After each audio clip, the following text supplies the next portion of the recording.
Good morning students. अभी आपने पढ़ा था कार्य, व्यवसाय और आजीविका के बारे में। आज हम सेकंड पार्ट में पढ़ने वाले हैं आजीविका क्या है, कार्य क्या है, आराम क्या है, मनोरंजन क्या है और standard of living and quality means जीवन स्तर क्या है। तो सबसे पहले हम देखेंगे आजीविका। जिस कार्य का उद्देश्य सिर्फ जीवन चलाने के लिए आवश्यक प्रबंध करना है या धन जुटाना होता है तो वह कार्य आजीविका है। यद्यपि इसके लिए कुछ विशेष क्षमता और कौशलों का होना जरूरी होता है, परंतु यह व्यक्ति के लिए संतुष्टि प्राप्त करने का स्रोत नहीं है, वरन उससे प्राप्त धन या साधन संतुष्टि है। मीन्स इससे केवल हमें पैसा मिल रहा है, इससे कोई संतुष्टि नहीं है कि हाँ हमने जीवन में क्या किया, क्योंकि इसमें क्षमता और कौशल का होना जरूरी नहीं होता है। अब आगे हम देखेंगे कार्य को हम तीन तरीकों से देख सकते हैं।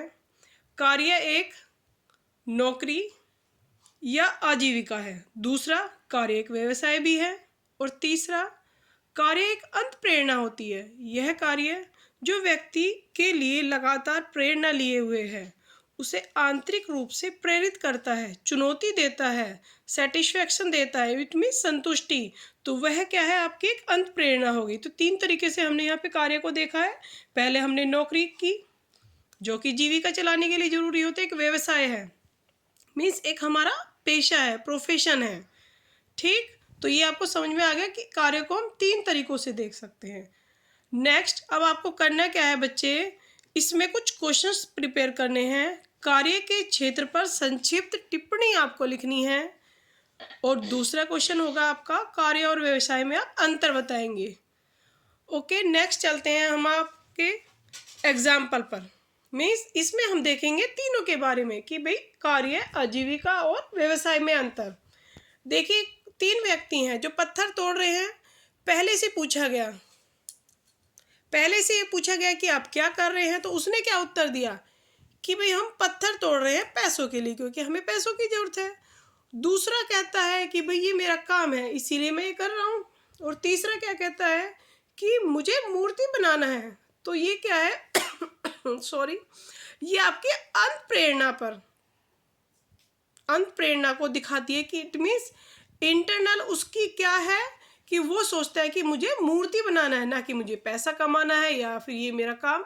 ऐसा कुछ नहीं है, बस वो मूर्ति बनाने के लिए इच्छुक है, एक अपनी पहचान बनाना चाहता है यहाँ पर। ओके बेटा, इसमें उनके डिफरेंट एटीट्यूड देखने को मिल रहे हैं हमें तीन लोगों के। तो ये अंतर भी बताता है आपका किसके बारे में, कार्य, आजीविका और व्यवसाय के बारे में। नेक्स्ट चलते हैं कार्य, आराम और मनोरंजन। कार्य के बारे में अभी आप पढ़ चुके हैं। नेक्स्ट आता है आराम और मनोरंजन क्या है। जीवन में कार्य उत्पादकता बनाए रखने के लिए, उत्साह बनाए रखने के लिए या फिर जीवन की गुणवत्ता बनाए रखने के लिए।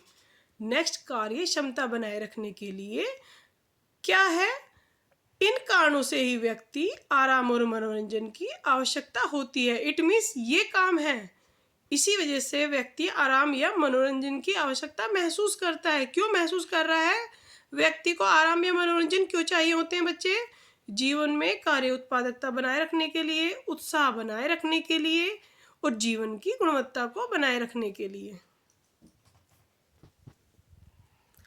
अब नेक्स्ट चलते हैं बच्चे हम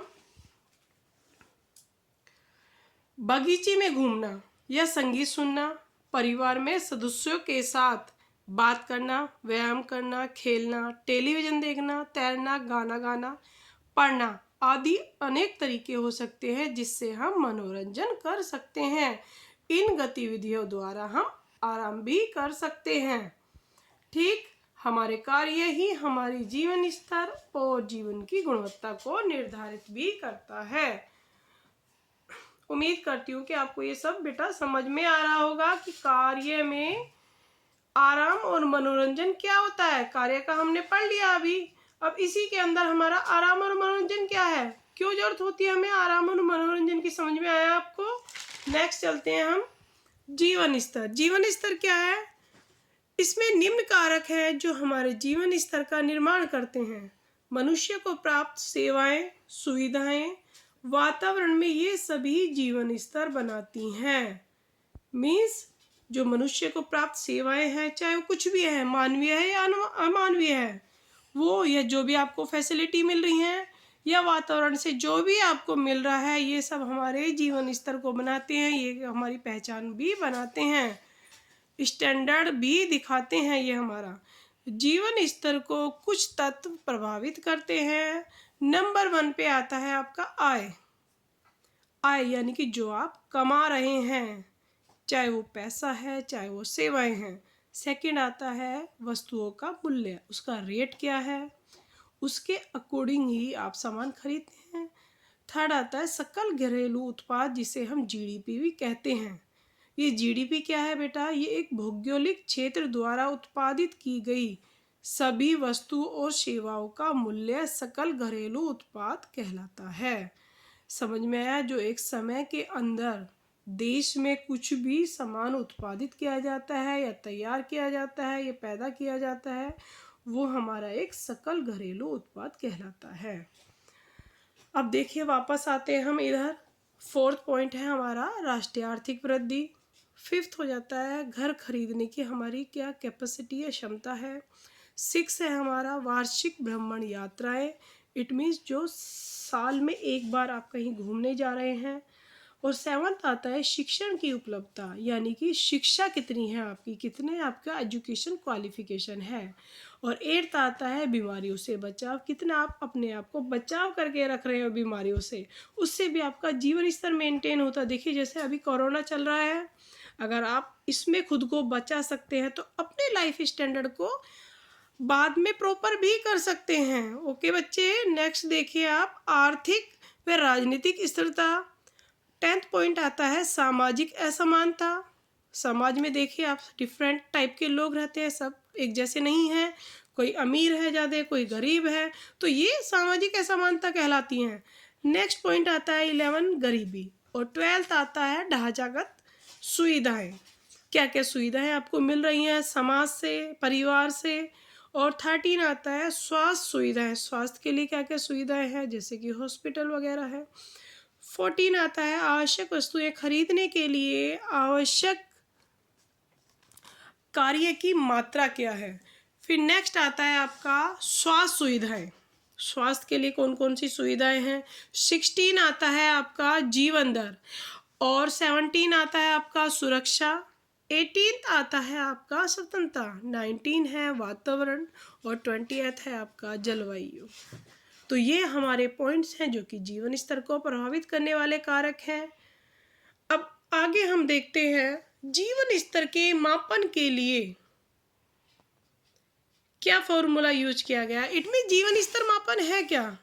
तो ये ग्रोथ डेवलपमेंट इंडेक्स कहलाया जाता है, जिसे हम HDI भी कहते हैं शॉर्ट फॉर्म में। इसका प्रयोग किया जाता है ताकि हम जीवन स्तर को माप सके। और भारत में इस टाइम 130वीं पोजीशन है हमारी जीवन स्तर इंडेक्स में। आगे आता है हमारा क्वालिटी ऑफ लाइफ भी, जीवन की गुणवत्ता। क्या है जीवन की गुणवत्ता? यह जीवन स्तर के साथ ऐसे पहलुओं को भी शामिल करता है जो सम्मानित मानवीय जीवन व मानवता के लिए अपरिहार्य है। ये व्यक्ति के सामाजिक, मानवीय, सांस्कृतिक और शारीरिक वातावरणीय पहलुओं से जुड़े हुए हैं। तो ये आपका जीवन की गुणवत्ता कहलाता है। समझ में आया बच्चा? इसके बाद देखिए संयुक्त राष्ट्र संघ ने 1948 में मानव अधिकारों की घोषणा करते समय इन्हें शामिल किया था। ये कौन कौन से हैं? आपका सबसे पहले आता है फर्स्ट नंबर दास्ता अत्याचार से मुक्ति। यानी कि दास्ता क्या है? जब आप किसी के अंडर में काम कर रहे हो, जब आपका एक तरीके से शोषण किया जा रहा है, तो उससे मुक्ति। और सेकंड आता है समान कानूनी सुरक्षा। इट मीन्स समान कानूनी नियम सबके लिए है, सभी को समान कानूनी स्वतंत्रता मिल रही है। थर्ड में आता है भेदभाव से मुक्ति। इसमें अमीर गरीब सब बराबर होते हैं, इससे मुक्ति दिलाई गई। और फोर्थ में आता है आने जाने की स्वतंत्रता। फिफ्थ में आता है शादी, परिवार, विचार, धर्म, निजता। और सिक्स्थ में आता है आपका आराम, आनंद की स्वतंत्रता व अधिकार। दोष सिद्ध न होने पर निर्दोष कहलाने का अधिकार। 7 देखेंगे अपने रोजगार के चुनाव में स्वतंत्रता। और 8वां पॉइंट आता है आपका बराबर वेतन का अधिकार, और 9वां आता है आपका वोट डालने का अधिकार, और 10th है शिक्षा का अधिकार, और 11th में आता है बच्चे आपका मानवीय आदर का अधिकार। ये दोनों जीवन स्तर और जीवन गुणवत्ता किसी भी स्थान, देश, परिवार के जीवन को दिखाते हैं। इट मीन जो जीवन स्तर है या जीवन की गुणवत्ता है, ये किसी भी देश, परिवार के जीवन को दिखाते हैं। अब आपको इसमें कुछ क्वेश्चंस करने हैं बच्चे। फर्स्ट आता है जीवन स्तर और जीवन की गुणवत्ता, दोनों का अर्थ बताएंगे। सेकंड क्वेश्चन आपके लिए होगा होमवर्क में, जीवन स्तर और जीवन की गुणवत्ता का क्या संबंध है। तो ये क्वेश्चंस आपको करने हैं इस यूनिट में। नेक्स्ट देखिए आपका थर्ड पार्ट शुरू होगा, उसमें सोशल रेस्पॉन्सिबिलिटी, वॉलंटियरिज्म मीन्स सामाजिक जिम्मेदारी, स्वयं सेविता और श्रमदान के बारे में हम पढ़ेंगे। Okay, thank you so much.